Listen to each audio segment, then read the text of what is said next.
This is his phone number. He'd like Robert Bowles to call him, and I'm going to let him tell you a little bit about why he's out here today. Thanks, Buffy.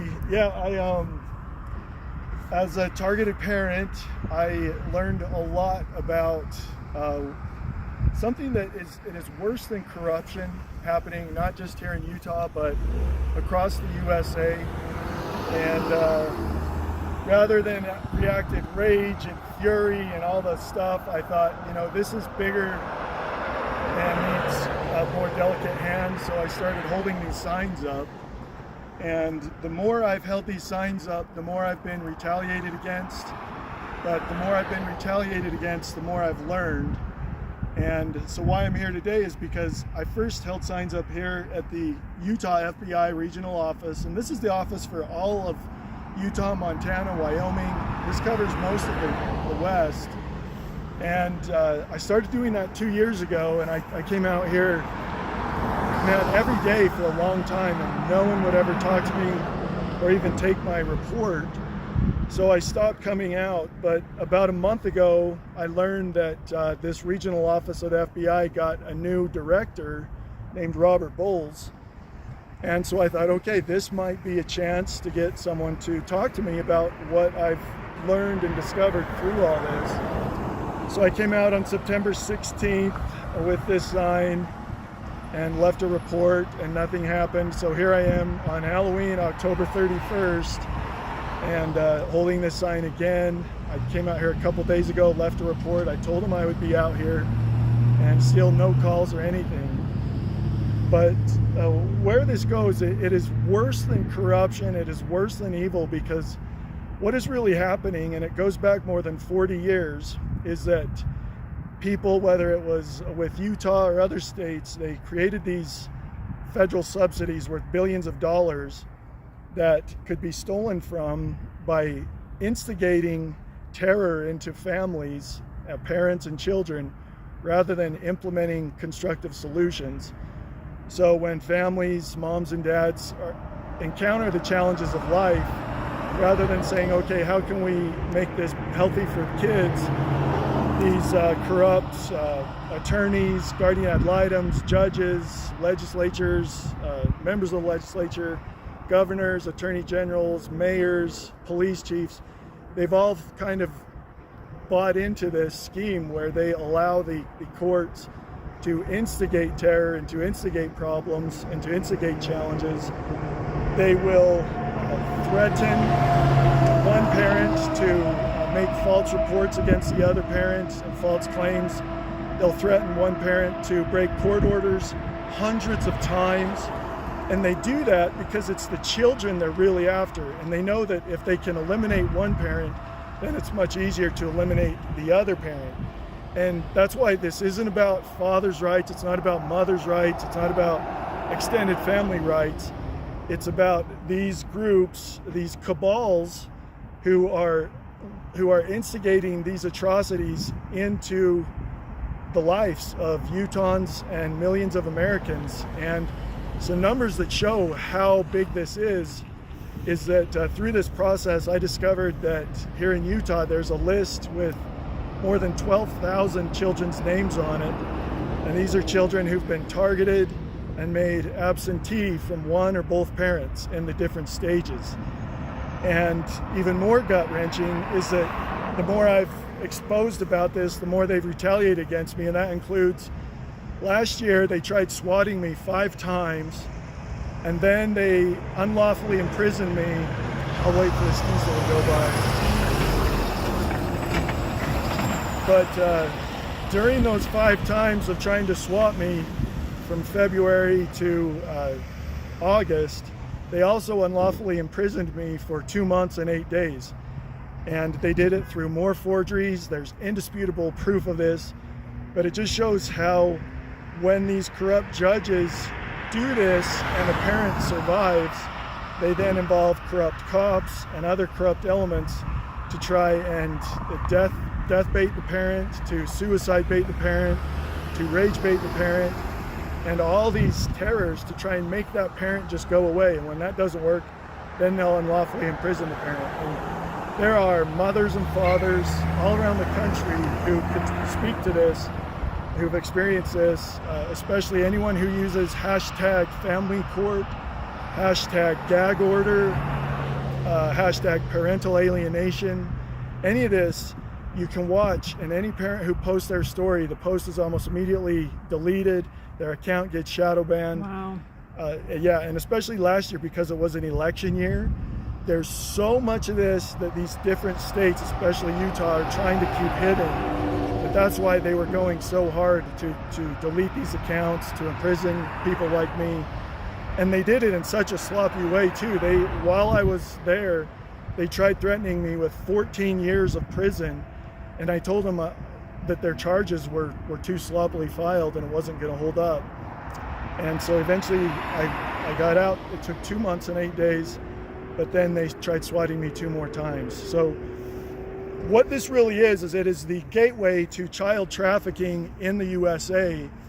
And parts of the FBI have published reports saying that there are 175,000 American children in sex trafficking every year, but they don't talk about this gateway to child trafficking that is happening in all the states. And there's even an article in Rolling Stone magazine from January 2024 where they interviewed a retired FBI female who had done sex trafficking for 20 years, and she talks about these numbers and that how 175,000 of these victims of sex trafficking come from foster care. But even in that article and across the FBI, they don't acknowledge that is this gateway to child trafficking, putting all these numbers of children unlawfully into the foster cares. And that then as the parents are eliminated, that's what allows the child to then be taken into sex trafficking or worse. And the worst part is the ritual abuse. I've also learned that there's pharmaceutical drug testing where they will say, hey, we want to test a new drug on 10,000 kids. Well, we've got hundreds of thousands of kids in foster care. Let's use 10,000 of them. And they don't care if the kids die, because what's worse is if the kids do die, then the state can collect even more money through faulty insurance schemes and whatnot. And what gets really bad here in Utah is about 12 years ago, they created 10 offices to pose as judges just to target and instigate this, to steal those hundreds of millions of dollars. And that's why the state of Utah is so desperate to keep all this hidden and why they keep doing such counterintuitive things. But even since then, they immediately staffed those 10 offices with members of a deceptive, superficial private association.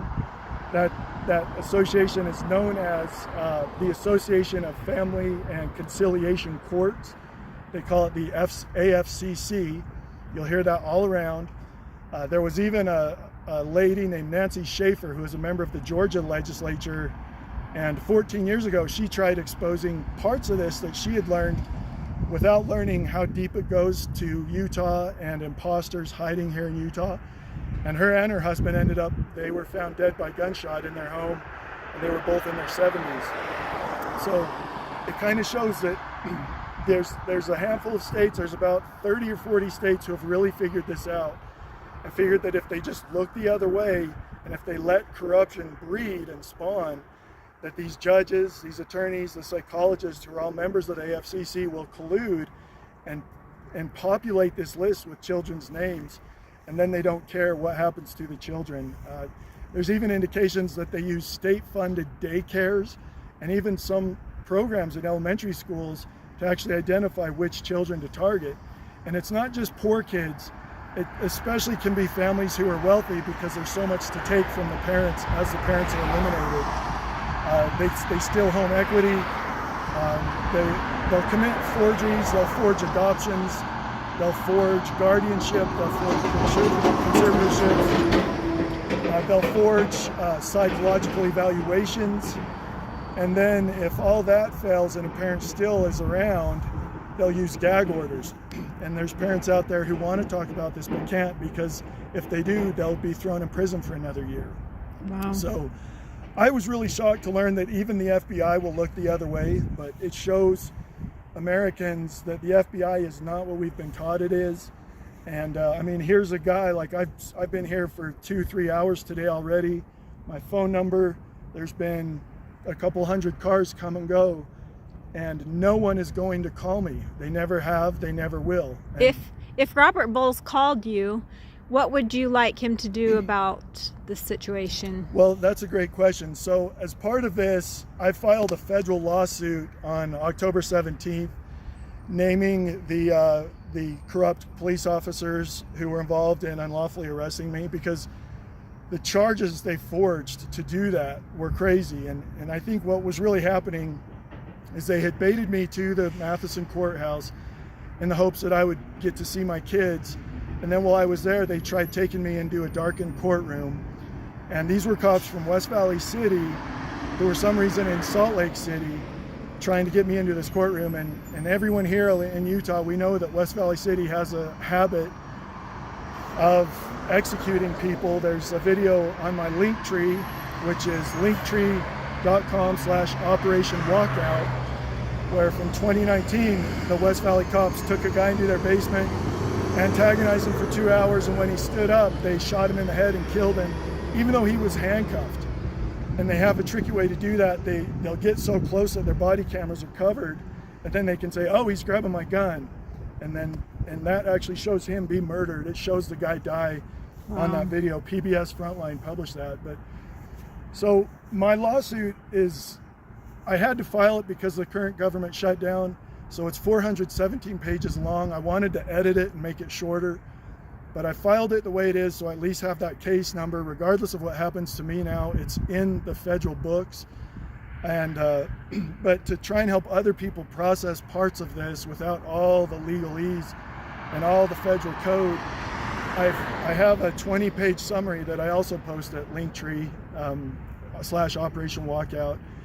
And that is where I summarize how Utah has created these offices to target this, how Utah has stolen billions of dollars, how over the past 12 years they've used certain members of the state legislature to pass deceptive laws that actually enable this corruption. It enables corrupt cops, corrupt judges, corrupt attorneys, corrupt psychologists. It allows the state to accept money from the feds on behalf of the targeted children, with or without the children knowing.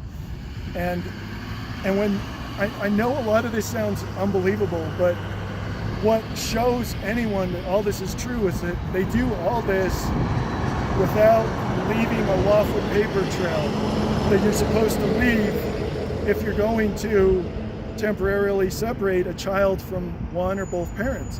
There should be all sorts of steps that you can look in the docket and say, okay, this happened. But for me, in my experience with my two daughters, it happened without notice. It was completely unlawful, and it was based on forgeries. And I know that my daughter's moms were threatened to go along with it. And that's why they have, and that's why I haven't heard from them in years. I don't know where my 9-year-old is. It's been 2 years since I've heard anything about her. The corrupt cops, the corrupt cabals told me if they find out that if I try to look for my daughter, they said they'll throw me in jail again. And my other daughter, it's the same thing, but with her it's been 4 years, and there's more forgeries. I literally have proof of a forgery committed by a corrupt attorney associated with the AFCC. The judge on the case, the commissioner, all that, I have indisputable proof of the mechanism. And part of that is because once I realized 2 years ago that even the FBI was in on it, and that the Utah FBI is hiding this gateway to child trafficking, I started using myself as bait to draw these people out, to draw fire, like Pete Hegseth said. I threw myself under the bus and I drew that fire, and as they've attacked me with their forgeries and their fabricated psychological evaluations, I've been able to put all this together. So although my federal lawsuit only names a few people as defendants, it lists the whole mechanism from the governor's office down, and has more than 80 names in there of who has either done this commissively or allowed it omissively. And it's there, and these patterns are replicated throughout the country. There's parents everywhere. Millions of parents haven't survived, but through the good parts of social media, parents are learning what they are really surviving, and they are learning that it is not their fault, but it is their opportunity. And the most important thing they can do is to keep breathing, to just keep breathing, because breath is the last thing these cabals want them to have. Because with every breath, we are beating them at their own game, and they know it. And the more people who keep breathing, the more voices there will be, and the more voices there are, the more likely it is that smart people in other places will begin listening to this, even at the federal level. And that's why also in my federal lawsuit, because the federal level hasn't responded to me, I've listed people at the federal level for failure to act, so that if they don't take steps to come to Utah and fix this and create a model for other states, that they'll be held accountable. Whether that's the Attorney General, the Secretary of State, the Speaker of the House, the Vice President, the President. I've lawfully served these papers there so that all those offices have had the opportunity to know about that, as a way for me to say, hey, you guys, this is worse than evil, it's worse than corruption. It really seems to be an active coup here in Utah, that they're trying to take over the US government so they can keep all this hidden. And so that's why. And so I have no choice now but to keep coming out here and at least holding signs up until I can get someone's attention who has the courage, who has the balls to hear this and realize that this is what is destroying the USA. It's because they are disassembling families, they're monetizing children and parents, and no one is stopping them. And from what I see in other aspects I've developed, a lot of it all comes back to Utah. For people who want to blame things on Israel or Iran, Iraq, China, no. If it goes through that, it all comes back to what is hiding behind Utah, and I'm looking forward to when I can share that with the right people. Awesome. Thank you so much for sharing. I hope he'll call you. I really hope he will too. I really hope he will too. I'm not expecting him to. But I guess that says that if he doesn't, he's either an imposter too or a scapegoat and doesn't know it. And unfortunately, here in Utah, since September 10th, we've learned that throughout Utah, from the governor's office down, throughout federal levels of the FBI and beyond, there are a lot of people in positions that are scapegoats, whether they know it or not.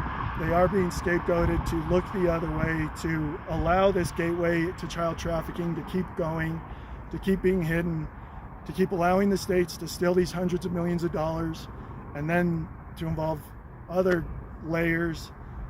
And that's kind of where we're at today at this moment in time, is learning that what we thought, when we were little kids and our beautiful kindergarten teachers were teaching us about the USA, we're learning that was a lie, but that is also our opportunity to create the country that we want and that we deserve and that the world deserves. So thank you for standing. Well, thank you. I know you drove an hour. You heard courageous. I was here. You called me and you said, I'm coming to you to make a video. And so I'm so thrilled that someone heard and they dropped what they were doing and they drove an hour. Like, I'm going to start bawling because, it just shows that there are other people, other voices, other survivors, and other conquerors. So I can't tell you how grateful I am for you to come out and make this video of me, and maybe with a little luck, I'm actually going to be here next Friday, whatever that is that November 6th or 7th? I don't know, I think. But I'll be here next Friday too, probably between 2 and 5. Okay. And who knows, maybe this will become a daily thing. There's a lot of room to park motor homes around this area. I have some inflatable costumes. Maybe this will be a daily thing, and we'll just keep making this noise. And this, here at the ground zero of terror, this will become the ground zero of advocacy and for ending it all. Great. Thank you.